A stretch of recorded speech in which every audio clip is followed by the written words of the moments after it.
Okay, so today we're going to continue with our lessons. We're going to look today now we're going to cover three topics: project initiation, um, defining project objectives and scope is where we're starting from. So let's go. So let's look at project initiation. Project initiation is the first phase of the project management process where the project is officially launched and key parameters are established. Now, this is the stage where the key stakeholders and the project manager will decide, okay, so what is the goal of this project? What are we hoping to achieve? What's the objective? What's the scope? To make sure that everybody involved understands the project and what it entails, and then to make sure that there is that alignment with what the owners of the project expect. So I'm going to be teaching today's lesson in line with the training project ongoing. So I'm going to try to like personalize this training, right? Now, the first thing is about defining project objectives. So the first thing you will do while working on the project, as a project manager handling a project, the first thing you do is to define the project objectives. You're working in a company as a project manager, and the company is responsible for, let's say, one of the projects they have to do is to launch a citywide campaign on education. Maybe you're working for an insurance company, an insurance technology company, and they want to do like a citywide education program on insurance. They want to do an insurance training for companies or for individuals. Also, like the training project coming up now, that's supposed to they're supposed to start this week. The first thing you will do as the person managing the project is to define the project objectives. Now, what are the details of these objectives? Number one, you identify the goal of the project, right? So you start with identifying the major goal or outcome the project aims to achieve. So the first thing for you is to figure out, okay, what are we trying to achieve by the end of this project? So the goal should be specific, measurable, achievable, relevant, and time bound. I'm sure you've heard of all these SMART goals, something like that. So that's in line with project, that's what you will do. So number two, you will clarify the deliverables. So one thing that you will do moving forward now is when you're putting down your objective, the project objective document, the first thing you do is to say, okay, what do we hope to achieve by the end of the day? And then when when is the project supposed to be concluded, and what are the deliverables, what is expected at the end of the project timeline. So this could be the product, services, or results that fulfill the project objectives and meet stakeholder requirements. So number three, you establish success criteria. So the question is, how would success be measured in by the end of the project? So let's say getting to the project is supposed to be for 1 month. So by the end of you're starting from 1st of April, right? And you want to end at 31st of April. When we are done, how will we know that, okay, the project was a success or the project was a failure? Because you as a project manager will give a report to the stakeholders to say, okay, especially if it's going to be a recurring project, you're supposed to do a report that analyzes, everything that happened in the execution of the project. So you can that feedback provided will be able to help the stakeholders know, okay, so batch A was not good, so and so it's a success if we completed. Okay, these were the things that happened. For batch B, this is what we should do. This is to achieve. Remember, we talked about risk management in the lesson yesterday. So sorry, the lesson on Monday. So the thing is that when you maybe in batch A there was the risk, something happened to disrupt the timeline. So it's okay to avoid the same thing happening for batch B. I suggest you do this, and that. Um, it's from building this key performance indicator that would help you with the report at the end of the day. So, but at the beginning, the three main information you need before you proceed is: number one, the goal of the project; number two, understand the deliverables; and number three, put down the success criteria as expected. And the second thing now is to define project scope. Now, project scope statement is you have to develop a scope statement that lists the boundaries objectives, deliverables, and the constraint of the project, right? So you will clearly write down what is included within the project scope and what is excluded to prevent scope creep. So if you're someone if you heard of the word check and balance, every project is underlined. Okay, so what I mean now is you're working on a project, a publication project. That's what your batch group project is, right?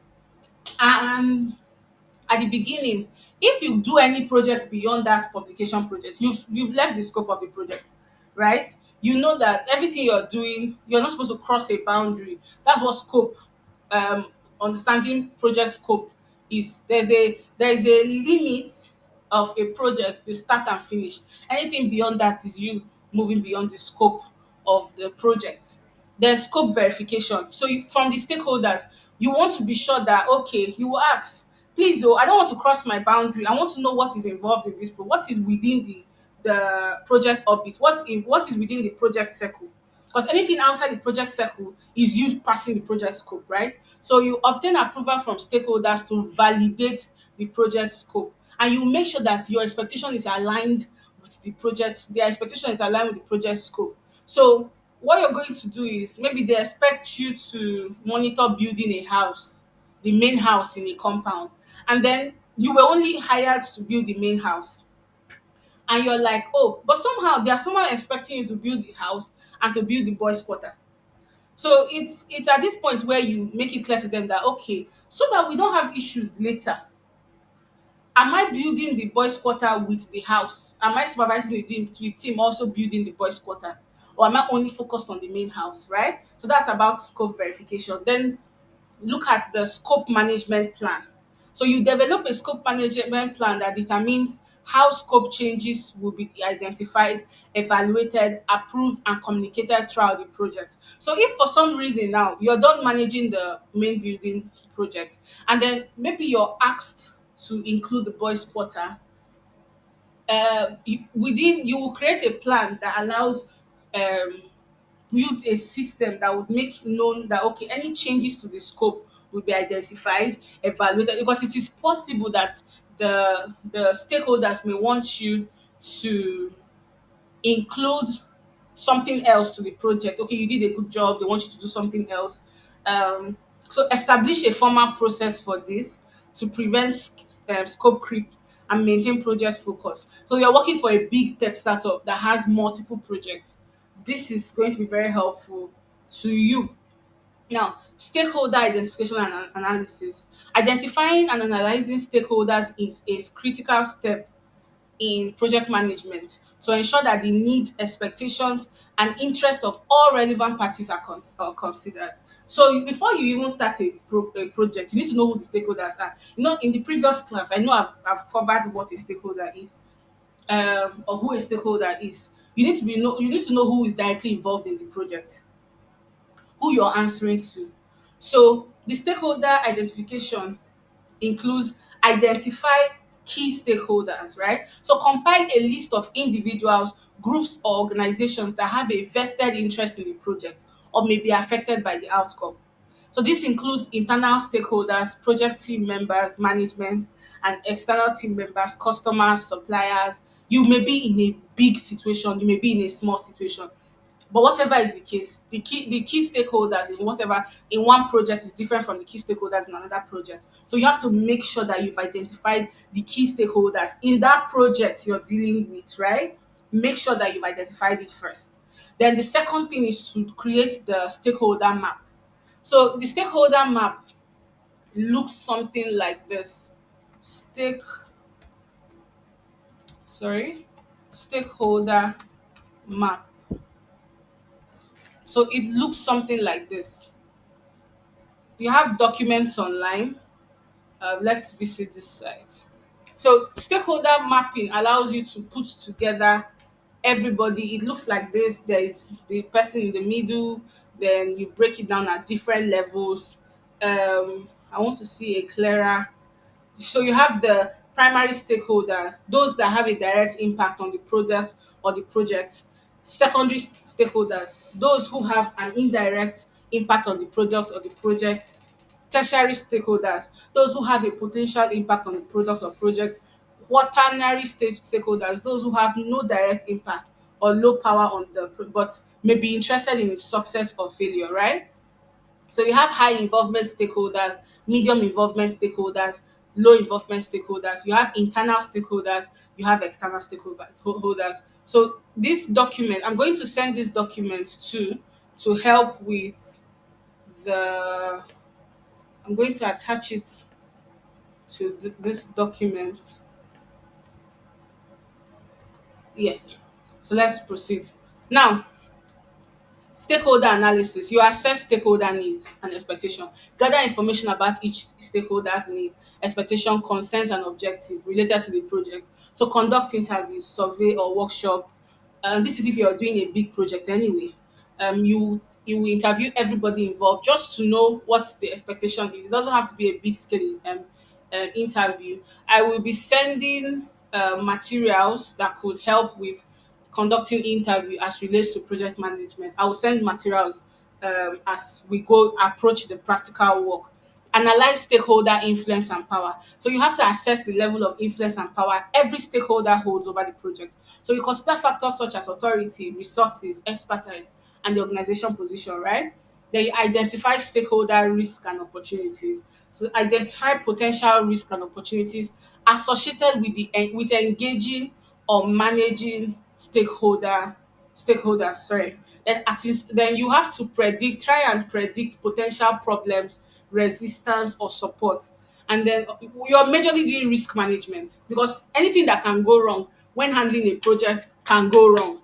For instance, now we had this training and I never knew I was going to spend most of last week in the hospital. I just knew that, I was going to teach. I have classes to teach, right? I never expected that. The most from in fact from Sunday, previous Sunday, I was going to spend it running in and out, spend days, which would interrupt the class. And I never really thought of, maybe I should get an assistant instructor that will stand in when I'm not available. So the class is not interrupted, right? These are the things. Everything when dealing with projects, one thing you need to know is that everything that can go wrong will go wrong. Sometimes it can scatter. And that's why companies are hiring you to make sure that no matter whatever happens, they still have someone who can control everything from the beginning because companies lose money when projects are not completed. So project charter development is the last one we'll be looking at in this lesson. So the project charter is a formal document that authorizes the existence of the project and provides the project manager with the authority to allocate resources and initiate project activities. Until you're given the project charter, you cannot start. Because without the project charter, how are you able to approach the bank and say okay, or you meet the team responsible for, you're working for a big company, the team handling finance is different from the team handling like your own team, or you're working for a company as an external project manager. Without the project charter, you can't approach, just like invoice, excuse me, you can't approach the people responsible for with money to give you the money. And at the same time, as a project manager, let's just bring it down to manager for events. Is you the client will give you money with the project charter. Um, the clients will You will give money to the person that is doing cake. Is you that will not give money to the person that is doing the decoration. You the person that is doing the food, doing the drinks. And without the project charter, the project does not exist. So the project charter is the official document that says, oh, hey, this project exists. So for your practical example exercise, we will be providing you with a project charter. So we're treating this like we're going to be practicalizing all of these things. So by the time you're done with the project, you've seen all of this firsthand. Now, key components of the project charter is the project description, provide an overview of the project, including its objectives, deliverables, significance to the organization, blah, blah, blah, blah, blah. Project objectives, of course, success criteria, clearly state the project objectives, and the scope statement. Stakeholder identification, like we said before, list key stakeholders, their role, and exceptions related to the project constraint and assumption, identify any constraint, assumption that may impact project planning, project governance, define the project governance structure, including roles, responsibility, and the decision-making processes, project approval, obtain approval from the project sponsor or relevant stakeholders. Actually, for the sake of this training, we will provide the project charter this week so that you can see what it looks like.